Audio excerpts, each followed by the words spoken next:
Hello, hello. Welcome on into another episode of the Whiskey Crusaders. I'm Will. I'm Matt. On today's episode, we're talking about 1792 and their bottled in bond release.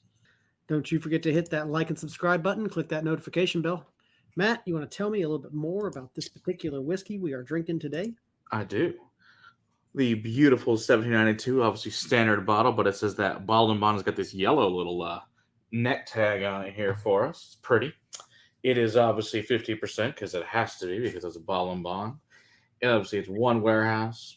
The bonded warehouse, one distiller, one season, at least 4 years old. Of course, we don't know how old it is. We know it's at least 4, so it is what it is. All right, once again, it's made by Barton at the 1792 Distillery, owned by Sazerac. Came out in 2017. This actually is a 2017 release. This is the first release of this bottle, which was back a Mirage find that William found in the back somewhere. It's like he found this dusty bottle for me like sometime in 2018. He's like, hey, I've got this bottle. Do you want it? It was like $30. I'm like, yes, I would love to have this bottle.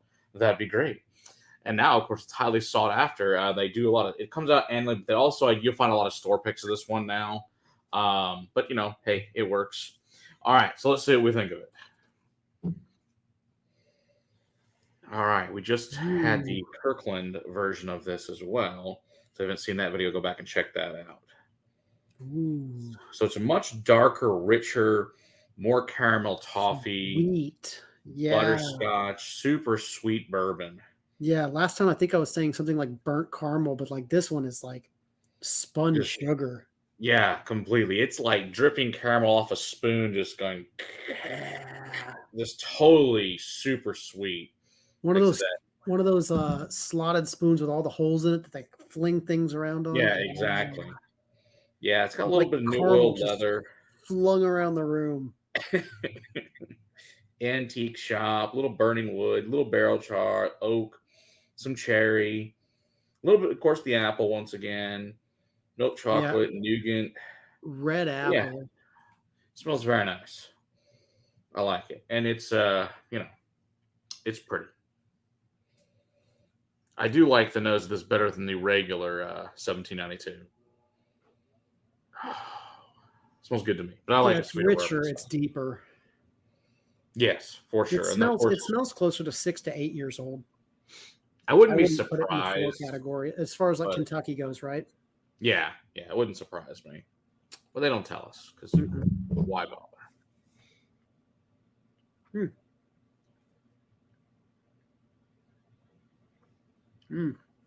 See, wow, the journey across the palate is nice and complex. Mm-hmm. It almost switches between sweet and barrel char. Back and forth. Wow. Yeah, it has more cherry in this one, I think, too. Like a cherry NyQuil to it for me. It does have the apple, but it's more cherry forward on this one. Yeah, I wasn't getting that on the nose. I was getting much more apple on the nose. Yeah, absolutely. On the nose. There's a cherryness very to much. it as well. There's an absolute barrel char. Mm-hmm. Definitely. But it doesn't go into any smoky or any of the richer, deeper notes that you can get from like a really deep barrel char. Yeah. It's got lots of caramel, butterscotch, more milk chocolate. Super rich, very viscous. It's like a liquid original Werther's to me with a like unlit cigar wrapper wrapped around it.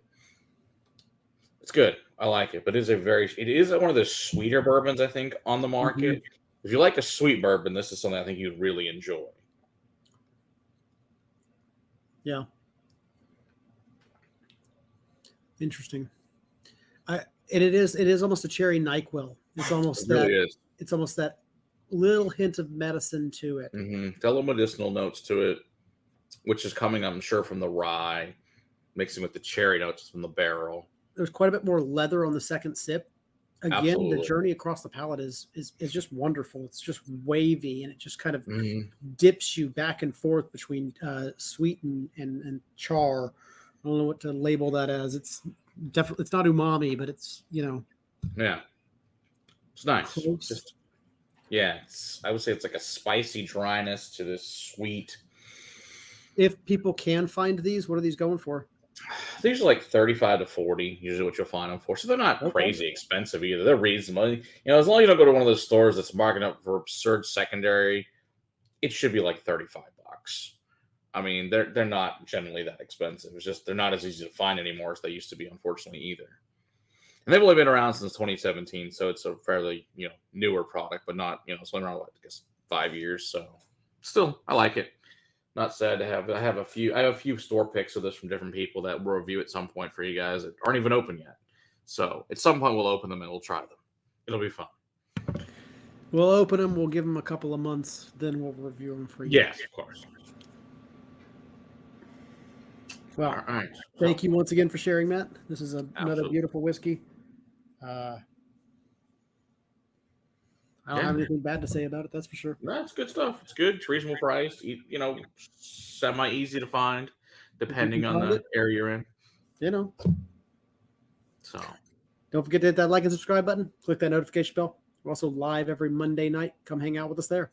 Until next time, keep on crusading. Better whiskey in your glass. Cheers.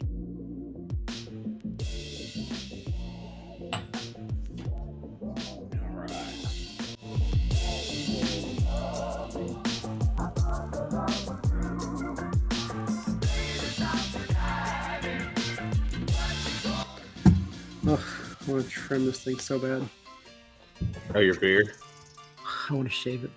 Oh, you want to get all? Oh, just go back to baby face? It's so hot, Matt. It's so hot. Oh, I can only imagine. Yeah, I didn't think about that part. Yeah, it's got to be miserable. 5, 4...